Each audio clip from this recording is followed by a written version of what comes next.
Bonjour, chers amis. Moi, je suis Dilnoza, prof de français à l'Université d'État des langues du monde. Aujourd'hui, on va parler avec vous du présent, de l'indicatif. Aujourd'hui, on va parler de la formation du présent de l'indicatif. Assalomu alaykum, hurmatli o'quvchilar. Bugun sizlar bilan demak fransuz tilida hozirgi zamonning qanday yasalishini sizlar bilan birga ko'rib chiqamiz. Demak, fransuz tilida avvalo fe'llar 3 guruhga bo'linadi. Demak, mana bu yerda biz ko'rib turganingizdek, parler fe'lini olganmiz. Odatda fe'llar birinchi guruh, ikkinchi guruh va uchinchi guruhga bo'linadi. Birinchi guruh fe'llari hamisha OR bilan tugaydi. Demak, birinchi qoidasi, demak, hozirgi zamonda yasashni birinchi guruh fe'llarida, demak, OR ni olib tashlab, fe'lning o'zagiga quyidagi shaxs va sonlarni qo'shamiz. Singulier, demak, sizlar bilan ko'rib chiqamiz birlik shaklini. Je parle. Ko'rgan bo'lsangiz, mana o'zakka u qo'shimchasini qo'shdik. Je parle. Ikkinchi shaxs, tu parles. Sen gapiryapsan. Il parle. U gapiryapti. Elle parle. U qiz bola gapiryapti. Demak, fransuz tilida bilamizki, rod kategoriyasi mavjud. Ya'ni o'zbek tilida bu kategoriya mavjud emas. Fransuz tilining o'ziga xos xususiyatlaridan biri deb hisoblayman. Ya'ni bu il parle, elle parle. Rus tilida agar qiyoslaydigan bo'lsak, on va anaga to'g'ri keladi. Endi ko'plik shakliga ahamiyat bering. Xo'p, pluriel nous parlons. Bu yerda ons qo'shdik o'zaga. Vous parlez, siz gapiryapsiz. Il parle, elle parle. Xo'p, birlik va ko'plik uchinchi shaxsga ahamiyat bergan bo'lsangiz, talaffuzi bir xil. Ya'ni il parle, ko'plikda ham il parle. Faqat uni biz yozuvda, demak, farqlay olishimiz mumkin. Demak, barcha birinchi guruh fe'llari mana shu tartibda hozirgi zamonda tuzlanadi. Endi keyingisiga o'tamiz. Xo'p. Mana, xo'p, birinchi guruhni ko'rib chiqdik, endi ikkinchi guruhga qaytamiz. Xo'p, ikkinchi guruh fe'llari fransuz tilida demak ir bilan tugaydi. Finir tugatmoq. Xo'p, je finis, tu finis, il finit, elle finit. Ko'plik shakliga qaraymiz endi. Nous finissons. Xo'p, bu yerda biz s tovushini, ya'ni s harfini ikkilantiramiz, chunki bizga s tovushi kerak. Agar s bitta bo'ladigan bo'lsa, ikki unli orasida biz bilamizki, fonetik qoidalar bo'yicha s z tovushini beradi. Aynan bizga s tovushi kerak bo'lgani uchun, demak, bu yerda biz s ni ikkilantiramiz. Nous finissons, vous finissez, ils finissent, elles finissent. Xo'p, mana shu tartibda qolgan barcha ikkinchi guruh fe'llari ham shu tartibda, demak, hozirgi zamonda tuzlanadi. Ana endi uchinchi guruh fe'llariga keldik. Demak, fransuz tilida xo'p, birinchi, ikkinchi va uchinchi guruh fe'llari mavjud. Uchinchi guruh fe'llari, demak, o'zgaruvchan fe'llar sirasiga kiradi. Demak, uchinchi guruh fe'llarini, demak, biz hozirgi zamonda, xo'p, yoki boshqa, masalan, kelasi, o'tgan zamonda, demak, bilishimiz uchun ularning biz alohida shakllarini faqatgina yodda saqlab o'rganishimiz mumkin. Xo'p, demak, mana bizda aller, ya'ni bormoq fe'lini hozirgi zamondagi shaxs va sonda shakllarini ko'rib chiqamiz. Je vais, tu vas, il va, elle va. Ahamiyat bergan bo'lsangiz, hamma shaxs va sonda bular tamoman birinchi, ikkinchi guruh fe'llariga o'xshamagan, o'zini alohida shakliga ega. Xo'p, keyingisi ko'plik shakliga qarang. Nous allons, vous allez, ils vont, elles vont. Xo'p, endi yana bir narsaga ahamiyat beramiz. Nous allons, vous allez da biz bilamizki, fransuz tilida xo'p, so'z oxirida tugagan undoshlar talaffuz qilinmaydi. Lekin bu yerda, xo'p, undan keyin kelayotgan so'zga alohida e'tiborimiz qaratishimiz kerak. Chunki fe'l bizda a unlisi bilan boshlanganligi uchun mana shu yerda biz s ni z deb o'qiymiz. Nous allons, vous allez, ils vont, elles vont. Demak, uchinchi guruh fe'llarni yana bir bor takrorlayman. birinchi, ikkinchi guruh fe'llariga bular o'xshamaydi va uchinchi guruh fe'llarining hammasi alohida o'zini shakliga ega. Shu uchun biz ularni doimo hamisha yodda saqlab o'rganishimiz mumkin. Xo'p, endi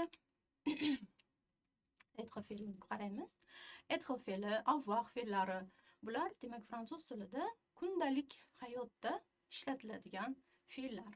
Shu uchun bularni demak biz hozirgi zamondagi shaklini yoddan bilishimiz kerak deb o'ylayman. Xo'p, demak mana bu yerda je suis, tu es, il est, elle est. Xo'p, être demak bo'lmoq deb tarjima qilinadi. Par exemple, je suis étudiant, men talaba. Je suis professeur. Il est étudiant. Elle est étudiante degan misollarni keltirishimiz mumkin. Ko'plik shakliga qarang, ahamiyat bering. Nous sommes. Vous êtes. Demak, bu yerda ham biz o'sha naqani s ikki unli orasida kelgani uchun z deb talaffuz qilamiz, ya'ni vous êtes. Xo'p. Keyingisi ils sont, elles sont. Xo'p, mana endi avoir fe'li demak. Être va avoir demak bu fransuz tilida doimo ishlatiladigan fe'llar sirasiga kiradi va bular ham 3-guruh fe'liga kiradi. Xo'p, ana endi qarang, hozirgi zamondagi shakllari birlikda. J'ai, tu as, il a, elle a. Par exemple, j'ai un livre. Tu as 18 ans. yoki il a 15 ans, elle a 20 ans deb misollar berishimiz mumkin. Xo'p, ko'plik shakliga qaraymiz endi. Nous avons, vous avez, ils ont, elles ont. Demak, bu avoir fe'lining hozirgi zamondagi shakli edi. Demak, bular 3-guruh fe'li. Demak, bularni doimo biz yodda saqlashimiz kerak. Demak, chunki hamma shaxs va sonda bular o'zgaradi. Xo'p.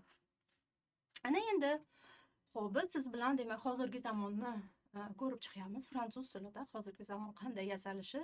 Albatta, bu bilan birgalikda biz fe'lning inkor shakllari, buyruq shakllari, so'roq shakllarini ham albatta ko'rishimiz kerak, chunki bular bevosita shu mavzu bilan bog'liq bo'lgan mavzuning tomonlari hisoblanadi. Demak, fransuz tilida odatda inkor qanday yasaladi? La forme négative demak fe'l o'rtasida demak ne pas yuklamasini qo'shish orqali biz yasaymiz. Ya'ni biz mana bu yerda je ne parle pas ahamiyat bergan bo'lsangiz, qizil bilan biz ajratib ko'rsatganmiz. Xo'p, olmoshdan keyin demak ne parle fe'l va pas, ya'ni ne pasning o'rni hamisha fe'l o'rtasida. Demak, ne pas o'rtasida fe'l doim keladi. Xo'p, birinchi shaxsda je ne parle pas, tu ne parles pas, il ne parle pas, elle ne parle pas. Ya'ni men gapirmayapman, sen gapirmayapsan, u gapirmayapti, ya'ni elle, ya'ni u qiz bola gapirmayapti. Ko'plikda ham xuddi shunday. Nous ne parlons pas, vous ne parlez pas, il ne parle pas, elle ne parle pas. Demak, xuddi mana shu tartibda boshqa fe'llarda ham, boshqa fe'l guruh fe'llarida ham xuddi shu tartib demak amal qiladi. Masalan, aimer fe'li. Demak, bu aimer fe'li birinchi guruh fe'l hisoblanadi. Bu yerda yana bir e'tiborli jihatini aytib o'tmoqchi edik. Demak, fransuz tilida fe'llar agar unli bilan boshlanadigan bo'lsa, mana birinchi shaxsga e'tibor bering. J'aime. Aslida qonun qoidasi bo'yicha biz demak mana bunaqa o'rgandik siz bilan. Demak, birinchi guruh fe'lni ochadigan bo'lsak, mana je parle. Bu yerda biz fe'l undosh bilan boshlangan va hech qanday qisqartiruv qilmaganmiz.